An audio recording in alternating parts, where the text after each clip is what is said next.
دنیا میں پائے جانے والے مختلف اور متعدد ادیان و مذاہب میں مذہب اسلام کو تمام پر فوقیت اور برتری حاصل ہے، جس میں زندگی کے تمام شعبوں اور پہلوؤں کو بہتر اور مستحکم انداز میں پیش کیا گیا ہے، جس نے انسانی زندگی کے مہلک ترین عناصر کی جانب واضح انداز میں اشارہ کیا ہے اور ان مہلک ترین عناصر کو ہمارا اور آپ کا ذہن قبول بھی کرتا ہے۔ انسانی زندگی کو متاثر کرنے اور بدترین نتیجہ خیز دہانے تک پہنچانے والے عناصر میں نشہ آور اشیاء، مخدرات اور منشیات کا غیر معمولی دخل ہے، جس چیز کا تلخ تجربہ اور تلخ مشاہدہ دنیا والوں کو بھی ہو چکا ہے۔ حضرات گرامی، ہم اور آپ جس سماج میں زندگی گزار رہے ہیں، یہ سماج مختلف بھلائیوں اور مختلف برائیوں کا سماج ہے۔ اس سماج میں برائیاں بھی ہیں، اس سماج میں اچھائیاں بھی ہیں، لیکن بعض برائیاں ایسی ہیں جو برائیاں عذاب کو دعوت دیتی ہیں، ہلاکت کو دعوت دیتی ہیں، بربادی کو دعوت دیتی ہیں، ویرانیت کو دعوت دیتی ہیں۔ ایسی کی ایک برائی، ایسی کی ایک خرابی، ایسی کی ایک بری عادت ہمارے سماج میں نشہ آور چیزوں کا استعمال بھی ہے، جس نے بہت سارے گھروں کو ویران کر دیا، بہت سارے خاندانوں کو تباہ کر دیا، بہت سارے توانا جسم لوگوں کو بیمار کر دیا، بہت سارے جوانوں کو فنا کر دیا اور بہت سارے بچوں کو روڈوں پر لا کر کے کھڑا کر دیا۔ معزز سامعین، شریعت اسلامیہ کا ایک ضابطہ ہے کہ شریعت اسلامیہ ہر اس چیز کو ناجائز قرار دیتی ہے، ہر اس چیز کو حرام قرار دیتی ہے جو ہمارے جسم کے لیے نقصان دہ ہو، ہمارے جسم کے لیے مضر ہو۔ اسی لیے اہل علم کا اتفاق ہے کہ مٹی کا کھانا ہمارے لیے ناجائز اور حرام ہے، اس لیے کہ مٹی سراپا ہمارے جسم کے لیے مضر ہے، مٹی ہمارے جسم کے لیے نقصان دہ ہے۔ جس مٹی کو ہم دوسرے تمام کاموں میں استعمال کرتے ہیں، لیکن اس مٹی کو اب اگر ہم اپنے جسم کے اندر ڈالتے ہیں، اگر ہم اپنے جسم کے لیے استعمال کرتے ہیں، تو یقین جانے عزیزان گرامی، یہ مٹی ہمارے اور آپ کے جسم کو مٹی بنا دے گی،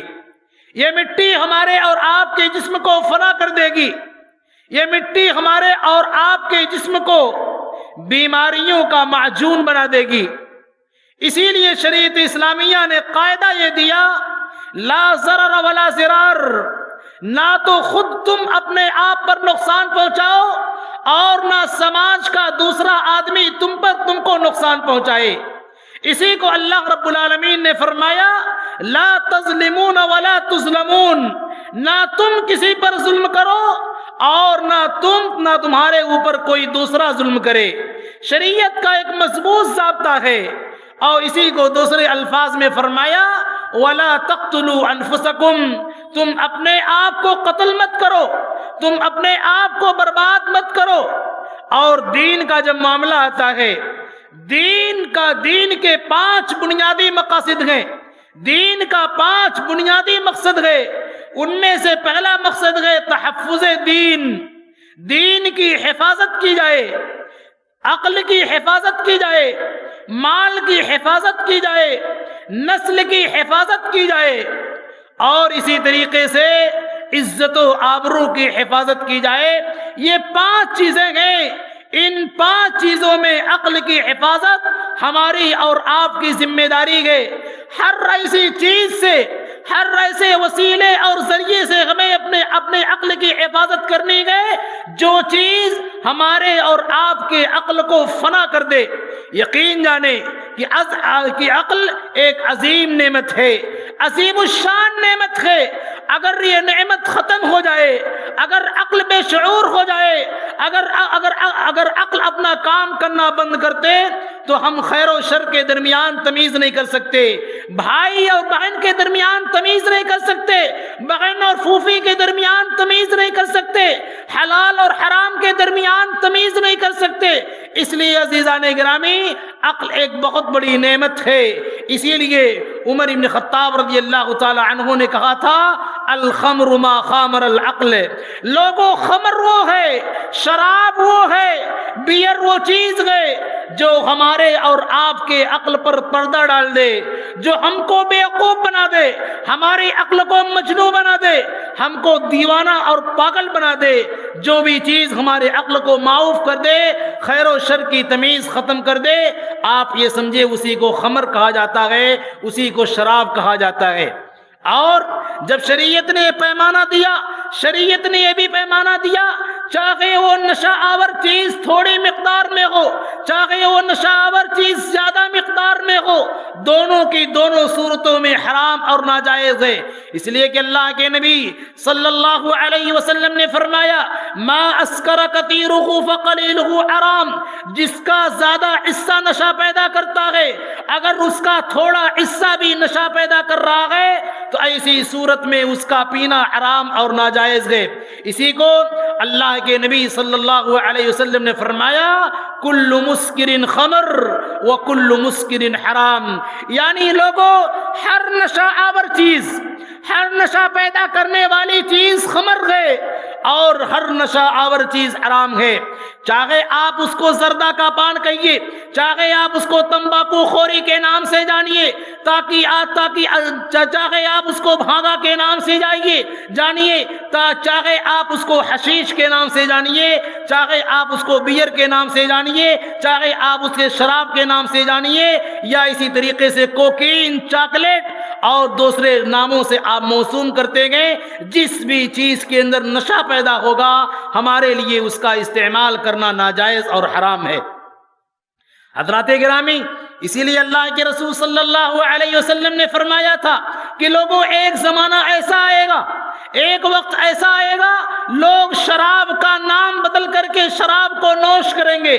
شراب کا نام بدل کر کے شراب کو پئیں گے۔ یہ زمانہ عزیزان گرامی آج ہمارے زمانے، آج ہم انہی ایام اور انہی ادوار سے گزر رہے ہیں۔ لوگ شراب کا نام بیئر کا نام دیتے گے، لوگ نشہ آور چیز کا نام چاکلیٹ کا نام دیتے گے، بہت سارے لوگ شراب کو دوسرے اور ناموں سے جانتے گے، اور لوگ یہ کہتے ہیں کہ ہم شراب نہیں پی رہے ہیں۔ عزیزان گرامی، شراب سے بڑی چیز آج جس ڈوج سے ہمارا سماج جوجھ رہا ہے، جس تکلیف میں ہمارا سماج چل رہا ہے، عزیزان گرامی، وہ ہے ڈرگس کا استعمال، وہ ہے ڈرگ، یعنی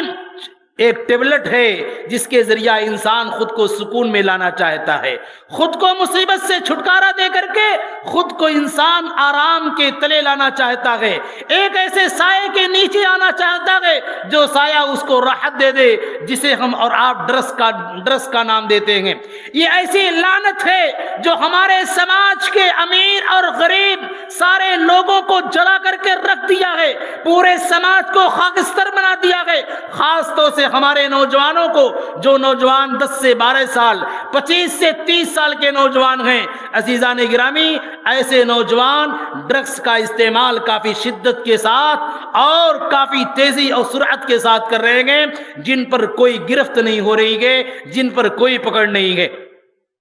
اسی لیے آئیے دیکھیں، اللہ رب العالمین نے قرآن مجید کے اندر فرمایا، یا ایھا الذین آمنوا انما الخمر والمیسر والانصاب رجس من عمل الشیطان فاجتنبوہ لعلکم تفلحون۔ اس آیت کریمہ کے اندر اللہ رب العالمین نے شراب کی حرمت کو 4 وجوہات کے ذریعہ بیان کیا ہے۔ پہلے کہا رجس من عمل الشیطان، یہ شراب کا پینا، شراب کا کاروبار کرنا، شراب کا بیچنا، نشہ آور چیزوں کا استعمال کرنا، یہ نجس ہے، یہ گندی چیز ہے۔ کہا من عمل الشیطان، یہ شیطانی عمل ہے۔ اس کے بعد کہا فاجتنبوہ، یعنی اس سے بچنے کا حکم دیا، یعنی اگر کامیاب ہونا چاہتے ہیں تو ایسی صورت میں شراب سے بچنا، نشہ آور چیزوں سے بچنا ہمارے لیے واجب اور ضروری ہوگا۔ تو 4 چیزوں کے ذریعہ اس آیت کریمہ کے اندر اللہ رب العالمین نے شراب کی حرمت کو بیان کیا، شراب کی قباحت کو بیان کیا ہے۔ اسی لیے اللہ رب العالمین نے دوسری جگہ فرمایا، یا یسألونک عن الخمر والمیسر قل فیہما اثم کبیر ومنافع للناس۔ لوگ آپ سے شراب کے بارے میں استفسار کر رہے ہیں، لوگ آپ سے شراب کے بارے میں پوچھ رہے ہیں، تو آپ کہہ دیجئے کہ اس دونوں میں بہت بڑا گناہ ہے، لیکن لوگوں کے لیے فائدے مند بھی ہے، لوگوں کے لیے مفید بھی ہے۔ آج پان خور حضرات، تمباکو خور حضرات، شراب نوش حضرات، ڈرگس کا استعمال کرنے والے نوجوان اور حضراتوں سے جب یہ پوچھا جاتا ہے کہ آپ پان خوری یعنی تمباکو خوری یا اسی طریقے سے زردے والا پان جو آپ استعمال کرتے ہیں، اس کے پیچھے کون سا فائدہ ہے، تو کہتے ہیں ذہن کو بڑا فائدہ دے رہا ہے، اپنی طبیعت کو آرام دینے کے لیے، خود کو سکون دینے کے لیے ایسی چیزوں کا استعمال کر رہے ہیں۔ عزیزان گرامی، قرآن کریم نے کہہ دیا تمہارے لیے ضرور فائدہ ہے یہ، لیکن فائدے سے بڑا نقصان ہے، اور فائدے سے کہیں بڑا اس کا گناہ ہے۔ اس لیے شریعت اسلامیہ نے اس کو ناجائز اور حرام قرار دیا۔ اسی لیے اضطراری صورت کے اندر، مجبوری صورت میں شریعت اسلامیہ نے کہا اگر آپ کی جان خطرے میں ہے، آپ کی جان، خنزیر کا گوشت، سور کا گوشت اگر آپ کی جان بچا سکتی ہے تو اتنی مقدار میں آپ سور اور خنزیر کے گوشت کو استعمال کر سکتے ہیں جس میں آپ کی جان بچ سکے۔ لیکن اگر آپ کی جان جا رہی ہے اور آپ کو یقین ہے کہ آپ کو یہ شراب تھوڑا بہت فائدہ دے سکتا ہے، شریعت اسلامیہ نے کہا اضطراری اور مجبوری صورت میں بھی شراب کا استعمال نہیں کر سکتے۔ اسی لیے طارق بن سعید الجعفی رضی اللہ تعالی عنہ نے اللہ کے نبی صلی اللہ علیہ وسلم سے شراب سے علاج کے بارے میں پوچھا کہ شراب سے علاج کا کیا حکم ہے، شراب سے اپنی بیماریوں کا علاج کر سکتے ہیں کہ نہیں کر سکتے۔ ایسی صورت میں اللہ کے رسول صلی اللہ علیہ وسلم نے کہا انہ داء ولیس بدوا، اے طارق بن سعید الجوفی، یہ شراب تو سراپا کا سراپا بیماری ہے، اس کے اندر کبھی بھی آپ علاج نہیں پا سکتے ہو، یہ سراپا بیماری ہے۔ جتنی زیادہ آپ نشہ آور چیزوں کا استعمال کریں گے، جتنی زیادہ شراب کا استعمال کریں گے، جتنی زیادہ مخدرات کا استعمال کریں گے، جتنا زیادہ زردے کا پان استعمال کریں گے، تمباکو خوری ہوگی، ایسی صورت میں یہ ہمارے جسم کو ضائع کرے گی، ہمارے جسم کو برباد کرے گی۔ اسی لیے اللہ کے نبی صلی اللہ علیہ وسلم نے فرمایا کل وشرب والبس وتصدق من غیر صرف ولا مخیلہ، لوگوں کھاؤ پیو لیکن اس بات کا خیال رکھے کھانے اور پینے میں تکبر نہیں ہونا چاہیے، کھانے اور پینے میں غرور نہیں ہونا چاہیے، کھانے اور پینے میں گھمنڈ نہیں ہونا چاہیے۔ کل وشرب والبس وتصدق من غیر صرف ولا مخیلہ، نہ گھمنڈ ہونا چاہیے، نہ تو اسراف ہونا چاہیے، نہ تو فضول خرچی ہونی چاہیے، اس لیے کہ شراب نوشی یہ مال کا ضیاع ہے، مال کی بربادی ہے جس انسان کے گھر میں، جس گھر میں ایک شرابی پیدا ہو گیا، جس گھر کے اندر ایک ڈرگس کا استعمال کرنے والا نوجوان ہو گیا، عزیزان گرامی، وہ گھر نہیں، وہ گھر جہنم مچ جاتا ہے، پورا اثاثہ بکنے پر مجبور ہو جاتا ہے، پورے گھر والوں کا سکون چھن جاتا ہے، ماں کا سکون الگ ضائع ہو رہا ہے، باپ کا سکون الگ ضائع ہو رہا ہے، بیٹی بہنیں الگ سے پریشان، بھائیاں الگ سے پریشان، اور اسی طریقے سے سماج کا ہر فرد ایسے نشہ آور، ایسے نشہ خور سے، ایسے نشہ آور چیزوں کا استعمال کرنے والے نوجوان سے پورا سماج پریشان رہتا ہے۔ اسی لیے شریعت اسلامیہ نے ایسی نشہ آور چیزوں کے استعمال پر حتمی حرمت کا فتویٰ دیا اور حتمی حرمت کا اعلان کیا ہے۔ آج سماج کی جب آپ بات کریں تو ایسی صورت میں اللہ کے رسول صلی اللہ علیہ وسلم کی دوسری حدیثیں آپ سنتے جائیں۔ اللہ کے نبی صلی اللہ علیہ وسلم نے فرمایا کہ جو نوجوان، جو انسان شراب پیتا ہے، جو انسان نشہ آور چیزوں کا استعمال کرتا ہے، جو انسان مسکر چیزوں کا استعمال کرتا ہے، اگر ایسا انسان شراب پینے کے باوجود نماز پڑھتا ہے، 40 دن کی صبح کی نماز فجر اس کی قبول نہیں کی جاتی ہے، اور اگر توبہ کرتا ہے تو اللہ رب العالمین اس کی توبہ کو بھی قبول نہیں کرتا ہے اگر 4 مرتبہ اس نے شراب پی ہے۔ اس کے بعد اللہ کے رسول صلی اللہ علیہ وسلم نے فرمایا اگر اسی شراب کو پیتے ہوئے، اسی ڈرگس کا استعمال کرتے ہوئے، اسی نشاور چیز کا استعمال کرتے ہوئے اگر یہ نوجوان انتقال کر جاتا ہے، اس کی جان، اس کی روح پرواز کر جاتی ہے، ایسی صورت میں اللہ رب العالمین اسے نہر خبال سے پلائے گا،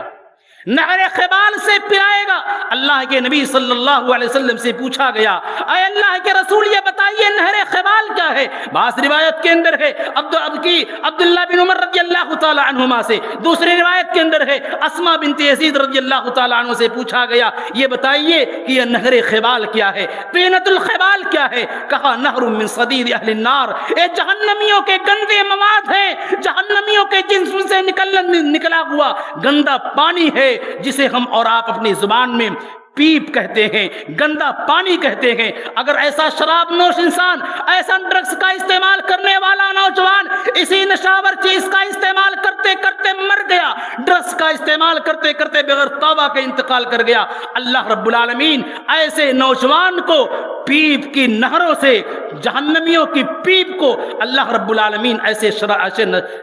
شراب نوش انسان کو عطا کرے گا، ایسے ڈرگس کا استعمال کرنے والے بندے کو عطا کرے گا۔ اسی لیے شریعت اسلامیہ نے بڑی سختی کے ساتھ منع کیا ہے۔ عزیزان گرامی، یہ شراب کتنا زیادہ خطرناک ہے، اور اس شراب کو ام الخبائث سے تعبیر کیا گیا، اور ام الخبائث کے مقابلے میں، ام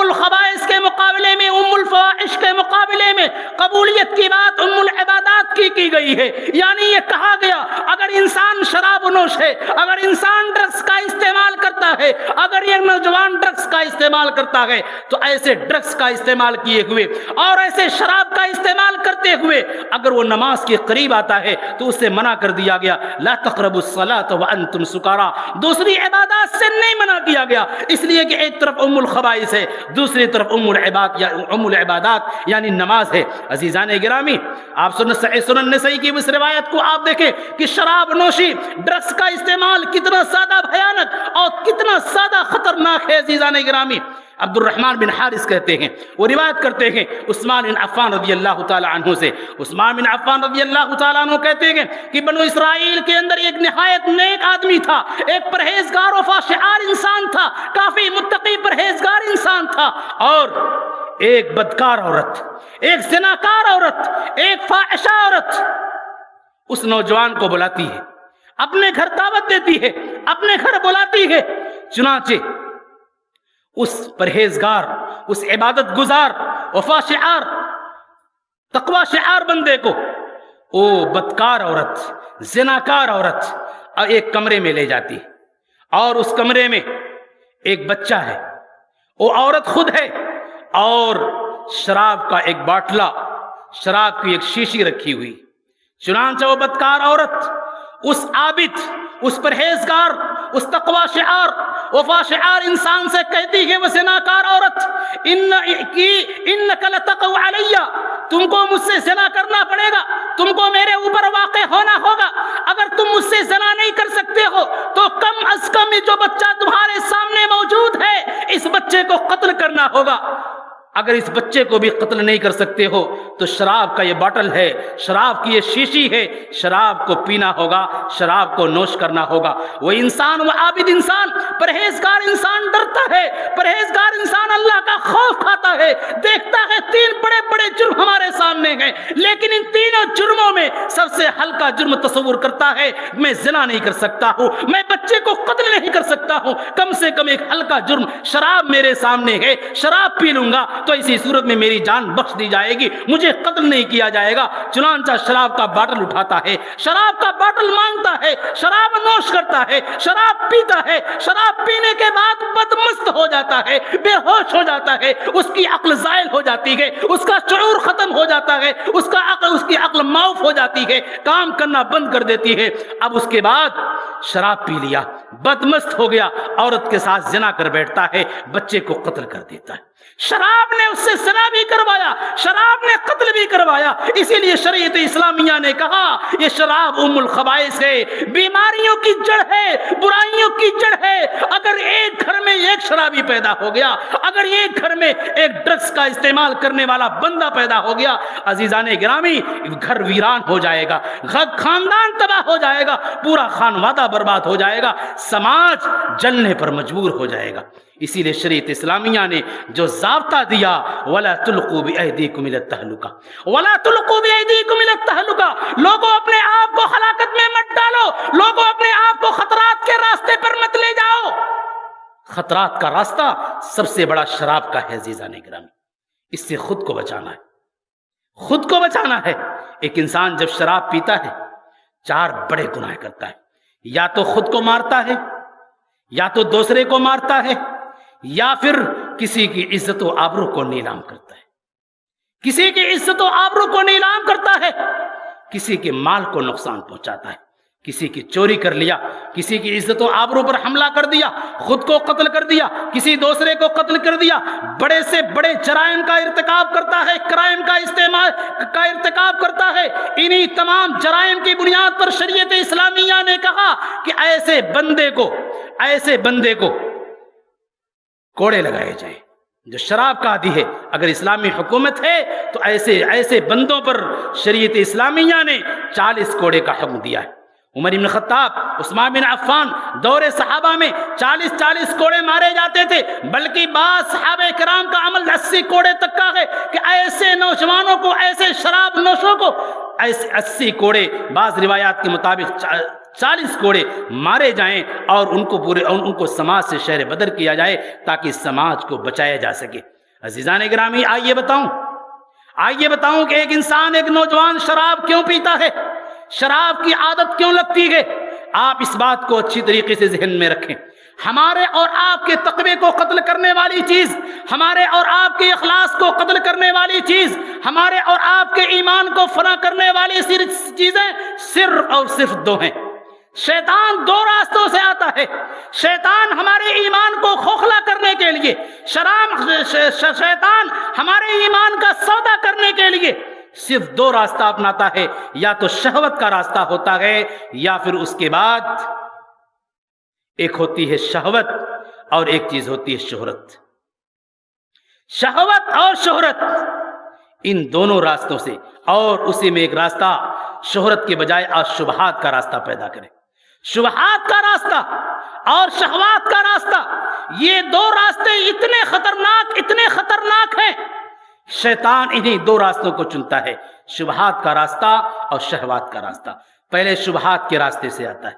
اللہ کے بارے میں شک ڈالتا ہے، رسول کے بارے میں شک ڈالتا ہے، قبر کے بارے میں شک ڈالتا ہے، انبیاء کرام کے بارے میں شک ڈالتا ہے، قرآن پاک کے بارے میں شک ڈالتا ہے کہ اللہ کہاں ہے۔ جب انسان اس طریقے کے خیالات ذہن میں لاتا ہے، اللہ کا انکار کر بیٹھتا ہے، رسول کا انکار کر بیٹھتا ہے، مذہب کا انکار کر بیٹھتا ہے، حتیٰ کہ یوم آخرت، حشر و نشر کا انکار کر بیٹھتا ہے، شیطان پورے طور سے اپنے پھندے میں پھنسا لیتا ہے۔ یہ ہے شبہات کا راستہ۔ لیکن جب شیطان شیطان جانتا ہے بندہ پورے طور سے اپنے ایمان پر کاربند ہے اور اپنے راستے پر کاربند ہے، عمل پیرا ہے، تب شیطان گمراہ نہیں کر پاتا۔ اب آتا ہے شہوات کے راستے پر، شہوات کے راستے پر لاتا ہے۔ شہوات کے راستوں میں عورت کی شہرت ہے، عورت کی شہوت ہے، عورت کے ذریعہ شیطان بہکاتا ہے۔ اسی لیے شریعت اسلامیہ نے کہا، اللہ کے نبی نے فرمایا، ما ترکت بعدی فتنة اضر علی الرجال من النساء۔ لوگوں اس روئے زمین پر میں اپنے بعد اگر کوئی سب سے بڑا فتنہ چھوڑ کر کے جا رہا ہوں تو عورت کا فتنہ ہے۔ وہ عورت جو فحشہ ہو، وہ عورت جو بدکار ہو، وہ عورت جو زناکار ہو، وہ عورت جو بے حیا ہو، وہ عورت جو بے غیرت ہو، ایسی عورت اس روئے زمین کی سب سے بڑا فتنہ ہے، سب سے بڑا فتنہ۔ کہا ما ترکت بعدی فتنة اضر علی الرجال من النساء، میں نے اپنے بعد اس روئے زمین پر سب سے بڑا فتنہ اگر کسی کو چھوڑا ہے تو عورت کو چھوڑا ہے۔ عزیزان گرامی، تو میں عرض یہ کر رہا تھا، پہلے شیطان شبہات کے راستے سے بہکانے کی کوشش کرتا ہے، اس کے بعد شیطان شہوات کے راستے سے، اور شہوات کے راستے میں سب سے بڑی شہوت عورت کی شہوت ہوتی ہے۔ عورت کے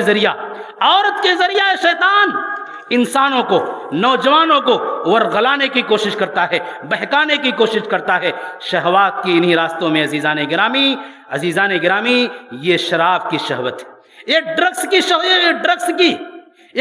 کی عادت ہے، ڈرگس کی شہوت ہے۔ اس کے ذریعہ شیطان گمراہ کرتا ہے، اس کے ذریعہ شیطان بہکاتا ہے۔ تو میں عرض کر رہا تھا کہ شیطان جن دو چیزوں کے ذریعے آتا ہے، ایک شبہات کا راستہ ہوتا ہے، ایک شہوات کا راستہ ہوتا ہے۔ اسی طریقے سے ایک انسان، ایک نوجوان شراب کیوں پیتا ہے، ڈرگس کا عادی کیوں بنتا ہے، اس کی سب سے پہلی بنیادی وجہ یہ ہے کہ فیشن پرستی کی بنیاد پر ایک نوجوان شراب پیتا ہے، بیڑی پی رہا ہے، معمولی چیز بیڑی، سگریٹ پی رہا ہے، ڈرگس کا استعمال کر رہا ہے، شراب کا استعمال کر رہا ہے، فیشن کی بنیاد پر۔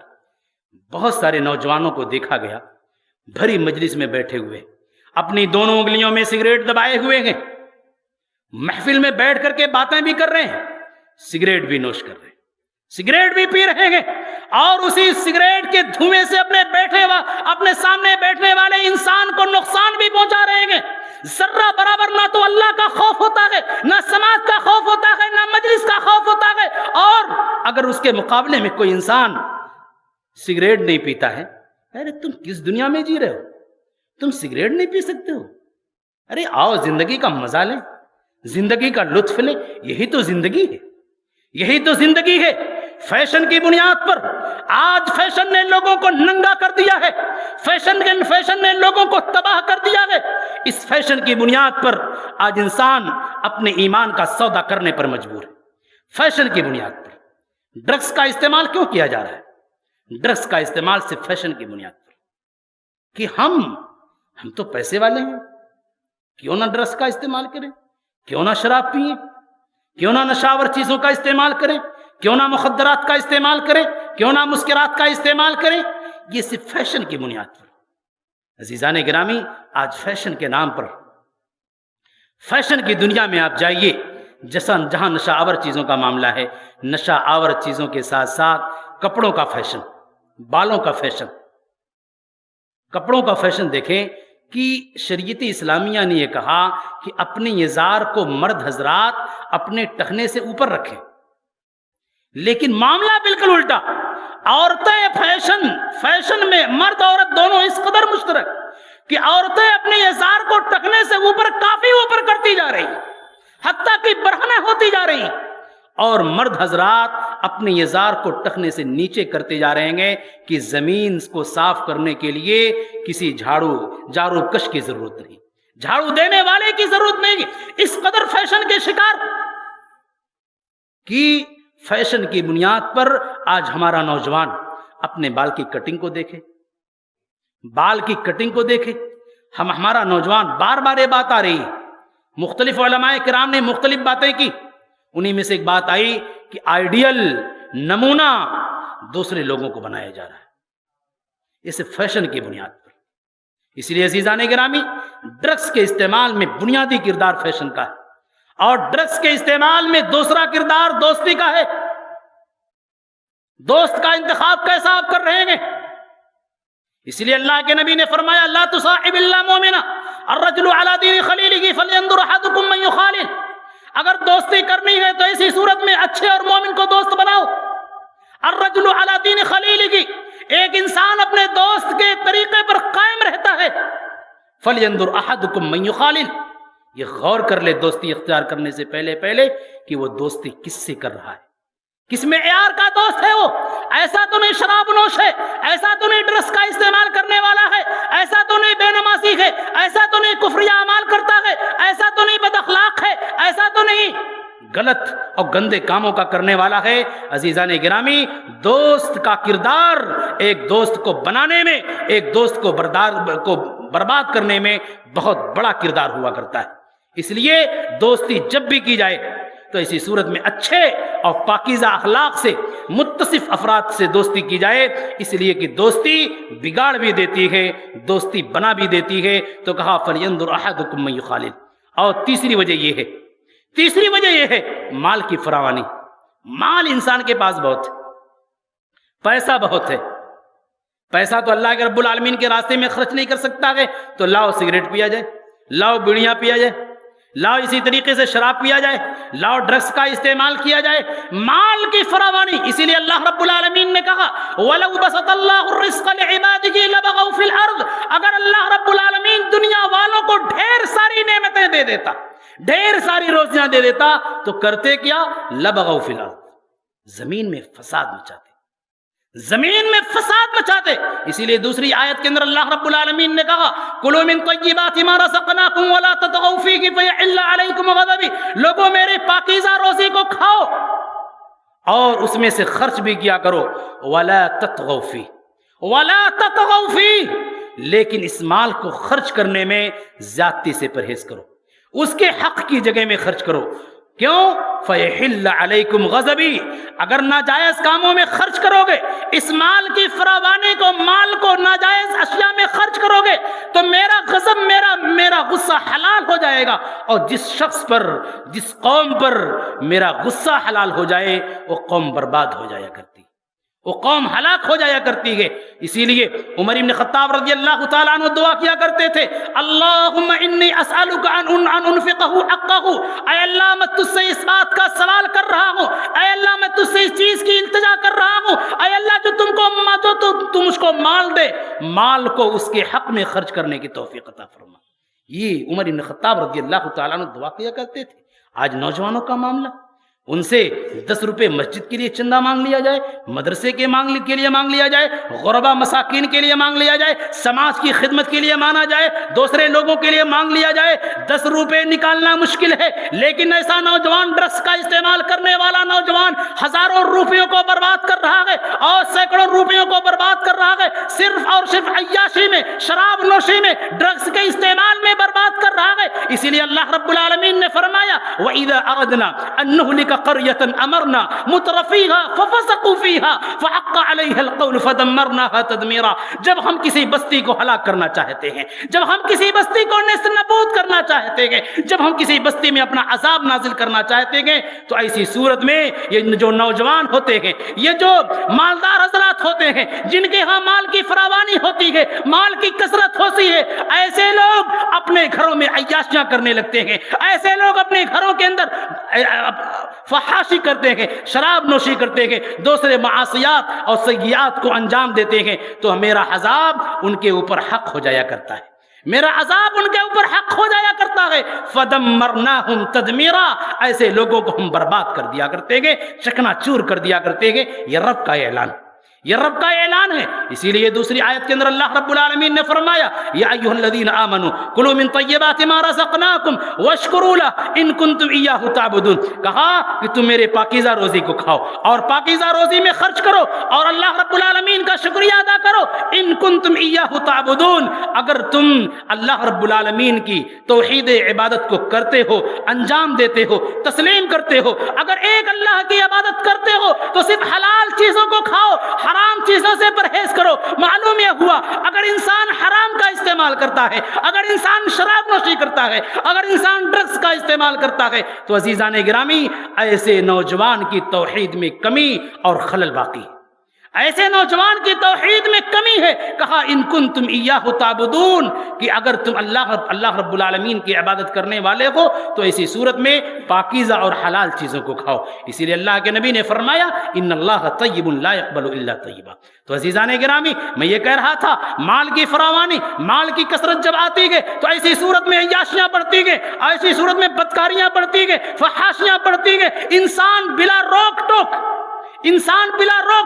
اور جب ایسا انسان ڈرگس کا استعمال کرتا ہے، جب سماج کا کوئی اچھا انسان اس کو منع کرتا ہے تو کہتا ہے یہ کیا کر رہے ہو، کیوں پی رہے ہو؟ تو برجستہ جواب دیتا ہے ہمارا مال ہے، ہم جیسے چاہیں استعمال کریں۔ عزیزان گرامی، جس سماج میں منع کرنے والے حضرات ہیں، جس سماج میں انکار منکر کرنے والے حضرات ہیں، آمرین بالمعروف ہے، اچھے کاموں کا حکم دینے والے ہیں، ایسے سماج پر اللہ رب العالمین اپنا عذاب نازل نہیں کیا کرتا ہے۔ اللہ رب العالمین نے فرمایا وَمَا كَانَ رَبُّكَ لِيُهْلِكَ الْقُرَىٰ إِلَّا وَأَهْلُهَا مُصْلِحُونَ۔ جس بستی میں مصلحین ہوتے ہیں، دعات ہوتے ہیں، امر بالمعروف اور نہی عن المنکر کے فریضے کو انجام دینے والے حضرات ہوتے ہیں، اللہ رب العالمین ایسی بستی کو ہلاک نہیں کیا کرتا ہے، برباد نہیں کیا کرتا ہے۔ لیکن افسوس کا معاملہ ہے کہ ہمیں وہ انسان برا لگتا ہے جو ہم کو اچھائی کا حکم دیتا ہے، ہمیں وہ انسان برا لگتا ہے جو ہماری کمی کو دکھاتا ہے، ہمیں وہ انسان برا لگتا ہے جو ہمیں غلطی سے روکتا ہے، ہمیں وہ انسان برا لگتا ہے جو ہمیں نماز کا حکم دیتا ہے، ہمیں وہ انسان برا لگتا ہے جو شراب سے روکتا ہے، ہمیں وہ انسان برا لگتا ہے جو جھوٹ سے روکتا ہے، ہمیں وہ انسان برا لگتا ہے جو حرام خوری سے روکتا ہے۔ یہ سماج ہے۔ شکر منانا چاہیے کہ ایسے آمرین بالمعروف اور ناہین عن المنکر موجود ہے۔ امر بالمعروف نہی عن المنکر کا فریضہ انجام دینے والے حضرات جب بھی بستی کے اندر ہوں گے، اللہ رب العالمین ایسی بستی کو ہلاک نہیں کیا کرتا ہے۔ آج یہ جلسہ ہے، آج یہ پروگرام ہے اسی امر بالمعروف اور نہی عن المنکر کے فرق کے تعلق سے۔ گرچہ ایک کتاب کی مناسبت سے ہے، لیکن بنیادی مقصد یہ ہے اصلاح امت، سماج کی اصلاح، معاشرے کی اصلاح ہونی چاہیے۔ اور اگر یہ سلسلہ ختم ہو جائے تو سماج میں انارکی پھیل جائے گی، سماج میں بربادیاں پھیل جائے گی۔ تو میں کہہ رہا تھا تیسری چیز ہے مال کی فراوانی، اور چوتھی چیز ہے ایک انسان اپنی ناکامی کو بھلانے کے لیے، اپنی ناکامی کو چھپانے کے لیے ڈرگس کا استعمال کرتا ہے، نشہ اور گولیوں کا استعمال کرتا ہے۔ کیسے؟ ایک انسان نعوذ باللہ من ذالک، آج سماج بے حیائی کی طرف جا رہا ہے۔ آج ایک فیشن چل چکا ہے، girl friend boy friend. College میں بچی پڑھ رہی ہے، بوائے فرینڈ نہیں ہے، بچی مسکین ہے۔ بچہ پڑھ رہا ہے، گرل فرینڈ نہیں ہے، بچہ مسکین ہے۔ عجیب و غریب ذہن، مغربیت کی چھاپ، مغربیت کی سوچ، مغربیت کا کلچر آج ہمارے نوجوانوں پر غالب ہوتا جا رہا ہے، بچیوں پر غالب ہوتا جا رہا ہے۔ بوائے فرینڈ گرل فرینڈ کے نام پر جب ایسے بوائے فرینڈ اور ایسے گرل فرینڈ بچیوں سے انسان ایک نوجوان ہاتھ دھو بیٹھتا ہے۔ عشق میں دھوکا ہو گیا، پیار میں دھوکا ہو گیا، محبت میں بے وفائی ہو گئی، دھوکا ہو گیا، تو انسان کیا کہتا ہے، نوجوان کیا کہتا ہے، ہم ڈرگس کا استعمال اس لیے کر رہے ہیں تاکہ خود کو سکون دے۔ اے نوجوان، یہ سکون نہیں، بے سکونی ہے، یہ راحت نہیں، یہ مصیبت ہے، یہ علاج نہیں، یہ بیماری ہے۔ خود کو تو سکون دینے کی بات کر رہا ہے لیکن تیرے لیے پریشانی کی بات ہے۔ جب اپنی ناکامی کو چھپانے کے لیے عشق میں ناکام ہو گیا، پیار میں ناکام ہو گیا، ڈرگس کا استعمال کرنا شروع کر دیا، شراب کا استعمال کرنا شروع کر دیا کہ ہم خود کو سکون دینا چاہتے۔ اسی طریقے سے امتحان دے رہا تھا، امتحان میں ناکام ہو گیا، امتحان میں فیل ہو گیا، ڈرگس کا استعمال کرنا شروع کر دیا کہ خود کو سکون دے رہے، خود کو ایک کمرے میں بند کر لیا ڈرگس کا استعمال کر کے، نشاور چیزوں کا استعمال کر کے خود کو ایک کمرے میں بند کر لیا کہ ہم خود کو آرام دے رہے، سکون دے رہے۔ اے نوجوان، تو دھوکے میں ہے، اے نوجوان تو دھوکے میں ہے۔ لہذا نوجوانوں سے میں خصوصی طور سے عرض کروں گا، نوجوانوں، اللہ رب العالمین نے نوجوانی بربادی کرنے کے لیے نہیں دیا تھا۔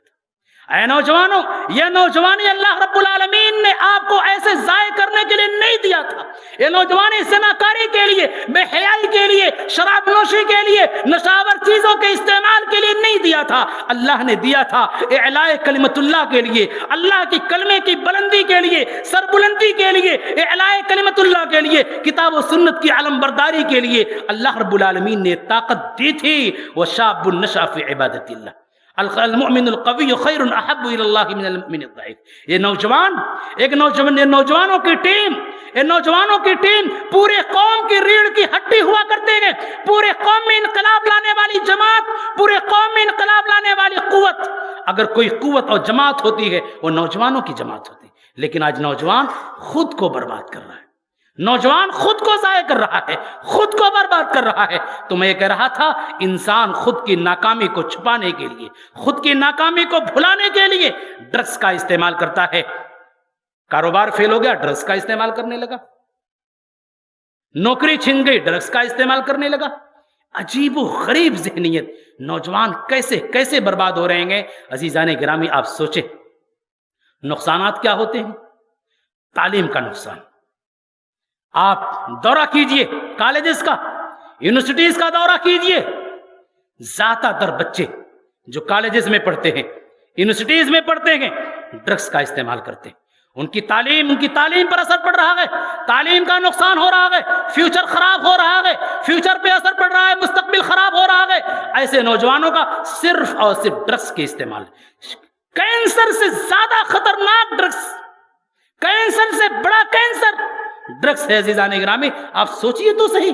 ہم کیا کر رہے ہیں؟ سماج کا نوجوان سوچے آخر وہ استعمال کیا کر رہا ہے۔ اس لیے تعلیم پر سب سے زیادہ اثر پڑ رہا ہے۔ کالجز میں پڑھنے والے بچے نے نیٹ کا ایگزام دیا، کوئی اور ایگزام دیا، نمبرات کم آ گئے، میرٹ کم آ گئی، اب اسی صورت میں ڈرگس کا استعمال کرنے لگتا ہے، نشہ آور چیزوں کا استعمال کرنے لگتا ہے۔ قاتل ہے۔ شریعت اسلامیہ نے جو حرام قرار دے دیا وہ حرام ہے، اور انسان کی حفاظت کے لیے ساری چیزوں کو شریعت اسلامیہ نے حرام قرار دیا۔ دوسری چیز یہ ہے کہ رشتے نبھائے نہیں جاتے۔ دوسرا نقصان یہ، رشتے نبھائے نہیں جاتے ہیں۔ ایک شوہر ایک باپ ہے، شراب کا عادی ہے، ڈرگس کا استعمال کرنے والا ہے، باہر شراب پی کر کے پڑا ہوا ہے، ڈرگس کا استعمال جو کمایا ہے ڈرگس کا استعمال کر رہا ہے، دن میں 500 روپیہ پایا ہے، 500 روپے کا شراب پی لیا، ڈرگس استعمال کر لیا۔ گھر میں بیوی تڑپ رہی ہے بھوک سے، گھر میں بچے تڑپ رہے ہیں، گھر میں بچے تڑپ رہے ہیں بھوک سے، ایک روٹی کھانے کے لیے نہیں، گھر میں کھانے کے لیے نہیں، بیوی تڑپ رہی ہے، دوسرے کے گھروں میں برتنیں مانج رہی ہے، برتنوں کو صاف کر رہی ہے، لیکن یہ بدماش، یہ بدتمیز شوہر نشہ آور چیزوں کا استعمال کر رہا ہے اور خود روڈوں پر پڑا ہوا ہے، روڈوں پر پڑا ہوا ہے، اور بچے بلک رہے ہیں، گھر پورا تباہ ہو رہا ہے، عورت تباہ ہو رہی ہے، برباد ہو رہی ہے، لیکن اسے فکر نہیں، اس لیے رشتے نبھائے نہیں جاتے، رشتے پورے طور سے ناکام ہو جاتے ہیں۔ حتیٰ کہ سائنسدانوں نے یہاں تک کی تحقیق کیا، جو انسان ڈرگس کا عادی ہوتا ہے، شراب نوشی کا عادی ہوتا ہے، شراب کا عادی ہوتا ہے، وہ انسان جب اسی شراب کی حالت میں، اسی نشے کی حالت میں جب بیوی سے جمع کرتا ہے، بیوی سے مباشرت ہوتی ہے، اور اس مباشرت کے ذریعے جو نطفہ ٹھہرتا ہے، جو حمل ٹھہرتا ہے، ایسی صورت میں آنے والی نسل ضائع ہو جاتی۔ پیٹ میں پلنے والا بچہ، پیٹ میں پرورش کرنے والا بچہ، پانے والا بچہ تباہ ہو جاتا ہے، اس کی عقل پر اثر پڑتا ہے، اس کے جسم پر اثر پڑتا ہے۔ اس لیے شریعت اسلامیہ نے ان ساری کی ساری چیزوں کو حرام قرار دیا۔ اس لیے عزیزان گرامی، ضرورت اس بات کی ہے کہ نشہ آور چیزوں سے بچا جائے، اور نشہ آور چیزوں کے بچنے کا سب سے پہلا اور بنیادی ذریعہ ہے کہ اپنے بچوں پر احتسابی نظر رکھیے، اپنے بچوں پر محاسبے کی نظر رکھیے، اپنے بچوں کو شک کی نگاہ سے دیکھیے۔ ہو سکتا ہے جملہ آپ کے ذہن میں کھٹک رہا ہو کہ اپنے بچوں کو شک کی نگاہ سے کیوں دیکھوں۔ عزیزان گرامی، اگر تربیت کے معاملے میں، اگر بچوں کو صالح تربیت کے معاملے میں شک کی نگاہ سے دیکھنے کی نوبت اگر آپ کو آ جائے، تو ایسی صورت میں ایسی تربیت دینے کے لیے شک کی نگاہ سے دیکھنا ہمارے لیے واجب اور ضروری ہے، اس لیے کہ نیت خیر کی ہے، نیت اچھائی کی۔ آج بہت سارے ماں باپ جب بات کرو تو کہتے ہیں ارے ہماری بیٹی اس طریقے سے نہیں ہے، ہمارا بیٹا ایسا نہیں ہو سکتا۔ ایسے نوجوانوں کے باپ، ایسے لڑکیوں کے باپ اگر اس طرح کی باتیں کرتے ہیں کہ ہماری بیٹی ایسی نہیں ہو سکتی، ہمارا بیٹا ایسا نہیں ہو سکتا، وہ اپنے بیٹے کا دشمن ہے، وہ ماں اپنی بیٹی کی دشمن ہے، وہ والدین اپنے اولاد کی دشمن ہے، اپنے اولاد کی فیوچر کو قتل کرنے والدین ہیں۔ اس لیے کہ ہمیشہ بچوں کے شک کی نگاہ سے دیکھیے، ہمیشہ بچوں کو شک کی نگاہ سے دیکھیے۔ عزیزان گرامی، آپ اندازہ کیجئے، ان لوگوں سے پوچھئے جن کے بیٹے ناکارہ ہو گئے، جن کے بیٹے نافرمان ہو گئے، جن کے بیٹے ضائع ہو گئے، جن کے بیٹے پورے طور سے فحاشیوں میں عیاشیوں میں برباد ہو گئے، ان سے پوچھئے اولاد کی نعمت۔ واللہ اس دنیا میں اگر اولاد ناکارہ ہو جائے، اگر اولاد ناکارہ ہو جائے، اللہ رب العالمین کی جانب سے کسی دوسرے عذاب کی ضرورت نہیں۔ اگر اولاد ناکارہ ہو جائے، بگڑ جائے، اللہ کی طرف سے کسی دوسرے عذاب کی ضرورت نہیں۔ اس لیے اولاد نعمت ہے، اور نعمت کو نعمت بنانے کے لیے محنت کرنی پڑتی ہے، نعمت کو نعمت بنانے کے لیے محنت کرنی پڑتی ہے۔ اور ایک باپ کی طرف سے اولاد کے حق میں سب سے بڑا تحفہ کیا ہوتا ہے؟ صالح تربیت۔ عزیزان گرامی، اگر آپ نے بچے کو دنیا کی ساری آرائشیں دے دی، ساری کی ساری نعمتیں دے دی، آپ نے بچے کو ڈاکٹر بنا دیا، انجینئر بنا دیا، وکیل بنا دیا، بہترین سے بہترین تجارت دے دی، بہترین سے بہترین گاڑیاں دے دی، ساری کی ساری چیزیں آپ نے دنیا میں مہیا کرا دی، لیکن اگر آپ نے بچے کو توحید نہیں دیا، بچے کو آپ نے عظمت توحید کا سبق نہیں سکھایا، بچے کو آپ نے پاکیزہ اخلاق کا سبق نہیں سکھایا، بچے کو آپ نے فرائض و واجبات کا سبق نہیں سکھایا، تو یقیناً اللہ پوچھے گا، لیکن یہ نہیں پوچھے گا تم نے وکیل بنایا کہ نہیں بنایا، تم نے کالج بھیجا کہ نہیں بھیجا، تم نے یونیورسٹی میں بھیجا کہ نہیں بھیجا، لیکن اللہ یہ ضرور پوچھے گا کہ تم نے اپنے بیٹے کو پاکیزہ اخلاق کی تعلیم دی کہ نہیں دی، تم نے توحید کی تعلیم دی کہ نہیں دی، اللہ اسے ضرور پوچھے گا۔ اس لیے والدین سے گزارش کروں گا کہ اپنے اولاد کی فکر کریں، اپنے اولاد کی فکر کریں، اپنے اولاد کو احتسابی نگاہ سے دیکھیں، بیٹا کہاں جا رہا ہے، کس کے ساتھ اٹھ رہا ہے، کس کے ساتھ بیٹھ رہا ہے، کہاں کھا رہا ہے، کہاں پی رہا ہے، ساری کی ساری کنٹرولنگ آپ کے ہاتھ میں ہونا چاہیے۔ ایک ایک حرکت پر نگاہ رکھیں، بچہ کس کے ساتھ کیا کرتا ہے، تب آپ بچے کی حفاظت کر سکتے ہیں، ورنہ بچہ آپ کے ہاتھ سے ایسے نکل جائے گا کہ آپ کو احساس تک نہیں ہوگا کہ ہمارا بچہ کیسے خراب ہو گیا۔ اور دوسری چیز یہ ہے کہ رات میں اولاد کا، بچوں کا گھروں میں لیٹ سے آنا، آج تو یہ فیشن ہو رہا ہے، آج تو یہ فیشن ہے، بچہ 12 بجے رات میں آ رہا ہے، 11 بجے رات میں آ رہا ہے، فجر کے وقت آ رہا ہے، کوئی اسے تلاش کرنے والا نہیں، کوئی اس سے پوچھنے والا نہیں، بیٹے کہاں تھے، بیٹی کہاں تھی، کوئی فکر نہیں۔ لیکن سماج کا ایک معمولی پرندہ اگر مرغی غائب ہو جائے، ایک خسی غائب ہو جائے، جانور غائب ہو جائے، مسجدوں میں اعلان ہونا شروع ہو جاتا ہے، واٹس ایپ پر خبر آنی شروع ہو جاتی ہے، سوشل میڈیا پر خبر آنی شروع ہو جاتی ہے، لیکن بچہ پوری رات غائب ہے، بچی پوری رات غائب ہے، والدین پوچھنے والے نہیں، بیٹے کہاں تھے؟ عزیزان گرامی غور کیجئے کہ اللہ رب العالمین نے اسی لیے کہا وَمِن شَرِّ غَاسِقٍ إِذَا وَقَبَ، اللہ رب العالمین نے پناہ کی بات کیا، وَمِن شَرِّ غَاسِقٍ إِذَا وَقَبَ، اے اللہ اس رات سے تیری پناہ چاہتا ہوں جب رات پورے طور سے ڈھانک لیتی ہے، چھا جاتی ہے۔ اور کیوں؟ اس لیے چوری کرنے والا رات کا انتظار کرتا ہے، ڈکیتی کرنے والا رات کا انتظار کر رہا ہے، فحاشی کرنے والا رات کا انتظار کر رہا ہے، زنا کرنے والا رات کا انتظار کر رہا ہے۔ ایسے بچے آج فیشن ہے کہ ریسٹورنٹ میں چلے گئے 11 بجے، حتیٰ کی خبریں عزیزان گرامی یہاں تک ہمارے مئو وغیرہ سے آ رہی ہیں کہ بچے رات کا کھانا کھانے کے لیے لکھنؤ تک جاتے ہیں۔ ہو سکتا ہے آپ کے بنارس میں اس طرح کا فیشن چل رہا ہو کہ راتوں رات ہوٹلوں کا دورہ چلتا ہے، ہوٹلوں پر راتوں رات چلتے ہیں، بیٹھے رہتے ہیں۔ ابھی آپ جائیں گے، لوگ بیٹھے ہوں گے اور راتوں رات جاگتے رہیں گے، ایسے میں نہیں پوچھا جائے گا آخر یہ اولاد کہاں ہے، کہاں بیٹھی ہے، رات کہاں گزار رہی ہے، شب باشی کہاں کر رہی ہے۔ عزیزان گرامی ذمہ داری ہماری ہے۔ اگر آج ہم نے انکش نہیں لگایا، اگر آج ہم نے قدغن نہیں لگایا، روک نہیں لگائی، تو سماج جل جائے گا، سماج برباد ہو جائے گا۔ اس لیے ضرورت اس بات کی ہے کہ اولاد پر روک اور قدغن لگائی جائے۔ اور تیسری چیز یہ ہے کہ اس سلسلے میں ورکشاپ کیے جائیں۔